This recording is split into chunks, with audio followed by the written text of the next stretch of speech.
मैं भारत को भारतीयता की मान्यता के आधार पर फिर से खड़ा करना चाहता हूं, उस काम में लगा हूं। और हमारे यहाँ किस तरह का सिस्टम रहा होगा। अभी तो आप पहले तो ये मानते थे, मेरे जैसे लोग जो आधुनिक शिक्षा में से पढ़कर निकले हैं, कि ये जो रामचरितमानस है या राम की कथा है, ये सब कल्पना है। और हमारे देश में ये जो वामपंथी लोग हैं ना, लेफ्टिस्ट, वो बहुत चिल्लाते हैं इसमें क्या धरा है, ये तो सब कपोल कल्पना है। लेकिन अभी उन्हीं के मालिकों ने, यूरोप और अमेरिका के बड़े वैज्ञानिकों ने, जो नासा में काम करते हैं, उन्होंने सिद्ध किया है कि ये सब सत्य है। आपको मालूम है, थोड़े दिन पहले नासा ने कुछ फोटोग्राफ्स रिलीज किए, और वो फोटोग्राफ्स भारत के भगवान श्री राम के बनाए हुए समुद्र सेतु के बारे में है। मेरे पास भी वो आए हैं। मेरा एक दोस्त नासा में काम करता है, उसने कहा मैं तुम्हें भी भेजता हूं। बहुत सुंदर फोटोग्राफ्स हैं, सैटेलाइट से उतारे गए हैं, कैमरे से नहीं। और उन फोटोग्राफ से पता चलता है कि आज से इतने लाख वर्ष पहले श्री राम जी ने लंका जाने के लिए पुल बनाया था। वो पुल आज भी सुरक्षित है।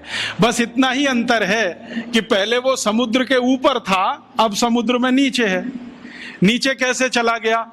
हो सकता है पिछले कुछ लाख वर्षों में 2-4 हजार बार सुनामी आ गया हो, और सुनामी आता है तो मंजिलों मंजिलों बिल्डिंग डूब जाती हैं, तो ये पुल भी डूब गया हो। लेकिन डूबने के बाद भी वो टूटा नहीं है, सुरक्षित है। और फोटोग्राफ्स बताते हैं, और वो साफ दिख रहा है। मेरे पास दुर्भाग्य है कि एलसीडी प्रोजेक्टर नहीं आपको दिखाता, मेरे लैपटॉप में ये सभी फोटोग्राफ्स हैं। वो बताता है फोटोग्राफ्स की पत्थर है ना, उनको कीलों से जोड़ा गया है। कीले होते हैं, और कीले इस मेटल के हैं जो लाखों साल में भी पानी में रह के क्षरण नहीं हुए।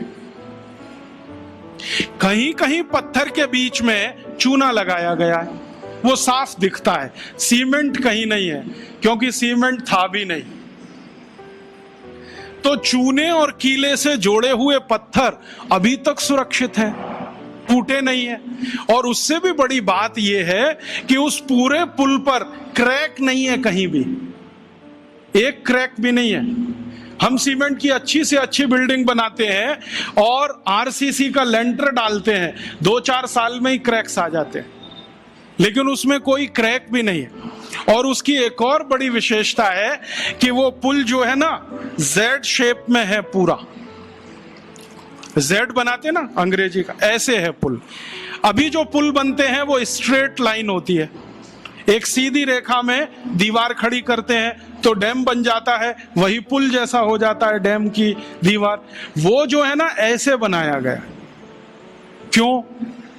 शायद इसलिए कि समुद्र के पानी का प्रेशर बहुत होता हो, तो उस प्रेशर को इक्वली डिस्ट्रीब्यूट करना हो, तो ये शेप सबसे अच्छा है। क्योंकि इसमें कई दीवार आ जाएंगी, हर दीवार पर प्रेशर डिस्ट्रीब्यूट हो जाएगा, तो उसकी लाइफ बढ़ जाएगी। इतनी अकल हिंदुस्तान के लोगों को आज से 8-8.5 लाख साल पहले थी। और जानते हैं इस पुल का डिजाइनर कौन? नल और नील, माने the great great construction engineer. Nal और नील दोनों ने बना दिया पुल। और अब नासा कहता है कि दुनिया को पुल बनाने की टेक्नोलॉजी शायद भारत से ही गई होगी, क्योंकि इसके पहले दुनिया में कोई पुल बना था, उसका कोई रिकॉर्ड नहीं मिलता।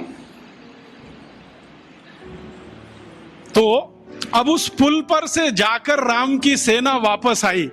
नल और नील और राम का एक संवाद है रघुवंशम में। नल नील कह रहे हैं कि हम पुल बना देंगे, आप परेशान मत होइए, पत्थर की मदद से बना देंगे। राम पूछ रहे हैं ये समुद्र के पानी में पत्थर तैरेंगे कैसे?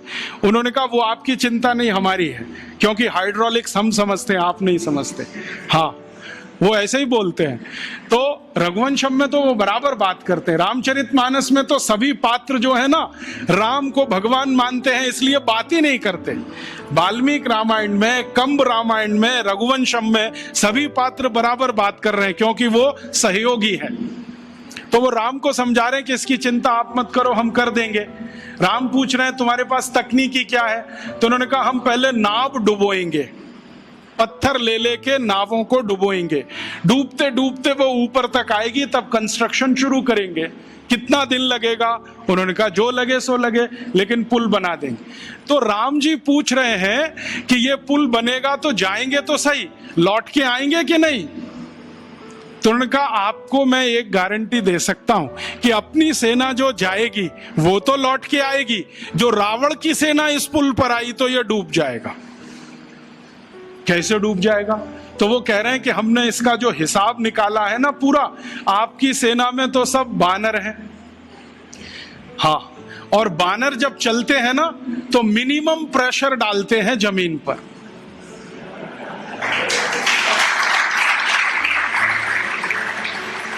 आपने देखा है ना, उनके पंजे भगवान ने कुछ ऐसे बनाए हैं कि उनका जमीन पर पंजे का टिकना बहुत कम दबाव डालता है, और वो ऐसे अद्भुत ऊर्जा के मालिक हैं सब बानर कि जैसे ही पंजा टिका तुरंत जंप कर देते हैं, और वो कंटिन्यू जंप कर सकते हैं।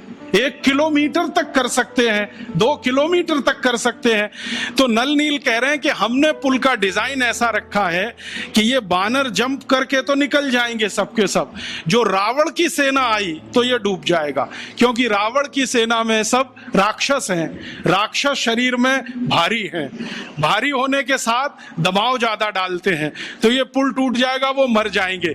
इसलिए युद्ध में हम विजयी होंगे, हारने का चांस नहीं है। इस क्वालिटी की चीजें हैं।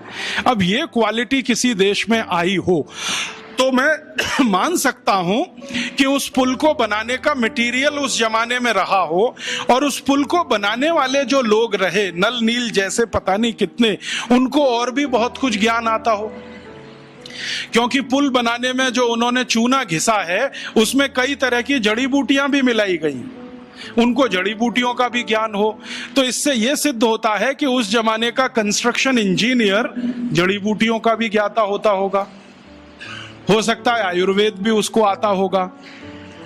और राम की सेना में तो वैद्य सुषेण तो मुख्य वैद्य हैं, लेकिन राम जी की सेना में तो थोड़ी बहुत वैद्य की सब कर लेते, सीता जी भी कर लेती, उनको भी जड़ी बूटियों का ज्ञान, लक्ष्मण भी कर लेते हैं, राम खुद सीख गए हैं बहुत कुछ।